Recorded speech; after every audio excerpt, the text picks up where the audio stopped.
Salut les musclés, comment ça va? Moi ça va bien, il fait beau, c'est le soleil, c'est les nanas, tout ça. Alors on va voir ensemble le Carlos ou ménopause. Bon, on va voir Carlos. Pour un Carlos, il vous faut 5 grammes de poudre du show business, de la liqueur d'hédonisme, du jus Françoise Dolto, une très mauvaise imitation de Patrick Bruel. Moi, ce que j'aime, c'est le poker, les femmes et les massages. Et un fruit de la reproduction sociale. Alors tout d'abord, prenez 5 centilitres de votre meilleur jus Françoise Dolto. Ce qui compte avec ce jus, c'est la liberté de l'enfant. Il faut garder en tête que l'enfant n'appartient jamais à l'adulte. Alors oui, c'est sûr qu'il y a un arrière-goût de freudien avec le jus de fanfan. C'est sûr qu'il faut aimer. Il y a un petit goût de complexe du homard aussi. Pour Françoise, autonomiser l'enfant, c'est lui donner sa liberté et lui permettre d'en user. La mère Dolto raconta ne pas être psychanalyste avec ses enfants. Pourtant, notre recette du jour montre bien le contraire. Versez votre jus Françoise Dolto dans votre récipient. Il faut que l'enfant puisse prendre des initiatives. C'est ainsi que l'enfant apprend à vivre. Alors oui, Françoise Dolto est la mère de Carlos. Et oui, Carlos était le garde du corps de Dalida. Et oui, Carlos s'est fait malaxer le tirlipapon à un succès sur l'air par Tata Yo-Yo. On peut revenir au sujet? Le second élément, c'est 5 centilitres de sirop d'hédonisme. Mais alors, qu'est-ce que c'est que le sirop d'hédonisme? Les plaisirs de la vie multiples varient selon les individus. Pourtant, les penseurs hédonistes ont construit toute leur existence autour d'une quête constante de plaisir, comme par exemple le plaisir de la table, la tendresse, l'amitié, la sexualité, mais aussi la discussion entre amis. En gros, pour résumer l'hédonisme, tu baises. Non, c'est pas ça. En gros, on peut résumer l'hédonisme par cette maxime de Chamfort, par l'un, l'autre, jouis et fais jouir sans faire de mal à toi, ni à autrui. Voilà, je crois, toute la morale. Alors oui, ça a un petit peu le même goût que l'épicurisme, en un peu plus fort. Pour schématiser, tu vois Gérard Depardieu? Touche à rien. Et maintenant, vous pouvez verser votre sirop d'hédonisme dans votre récipient. Caïclès, il affirme qu'il suffit de satisfaire tous ses désirs pour être heureux et renvoie à l'hédonisme qui caractérise notre société.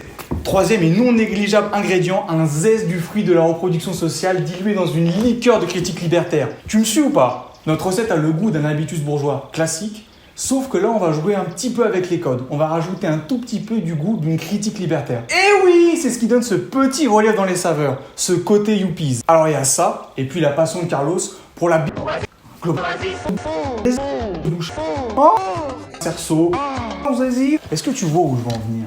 Attention, la liqueur de critique libertaire ne suffit pas. Il vous faut d'abord des codes bourgeois. Sinon, ça nous donne quoi? Ça nous donne Patrick Sébastien. Patrick Sébastien, c'est quoi? C'est du plomb qui a voulu devenir or et qui est resté argent. Patrick, j'ai envie de voir ta sardine de près. Mais revenons un petit peu à notre recette. Ici, Carlos ne copie pas bêtement le modèle maternel. Ici, on va s'inspirer du modèle paternel. En effet, le papa, très gentil, Boris, un mec super, est le fondateur de la kinésithérapie en France. C'est un pionnier. Et Carlos, ici, voudra absolument défendre ce père face à une mère un petit peu trop envahissante. C'est une sorte d'Oedipe inversé. Oedipe, c'est théorisé par Sigmund Freud sur son premier topic. Il est caractérisé par l'envie d'obtenir un rapport désireux et voluptueux, chaud ici, là, avec le parent du sexe opposé, et de tuer ensuite le rival, l'autre parent.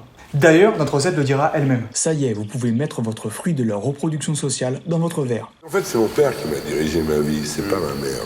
Nouvel ingrédient, 5 grammes de poudre du show business. En effet, notre Carlos National s'est fait connaître grâce à ses chemises à fleurs en devenant secrétaire particulier de Sylvie Vartan jusqu'à devenir son témoin de mariage avec Johnny Hallyday. Pourtant, mon Johnny. C'est un véritable phénomène reconnaissable grâce à ses chemises à fleurs. Faut dire que ses chemises à fleurs, elles défoncent. Pas vrai, David?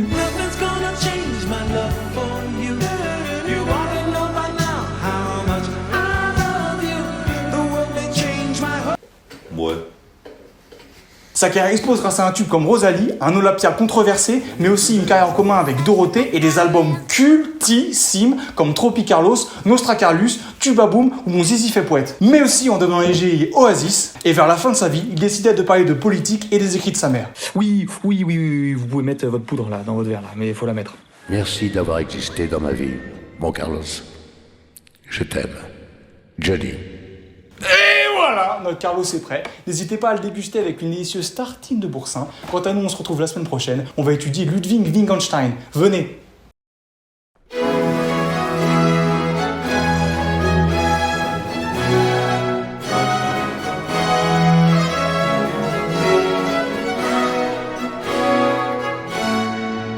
L'hédonisme, c'est comme quand t'es à la fête des voisins, tu prends des merguez, tu les mets dans tes poches pour plus tard, ou quand à la cantine on demandait « Qui veut du rab ?» et toi t'étais là « Oui, je veux du rab !»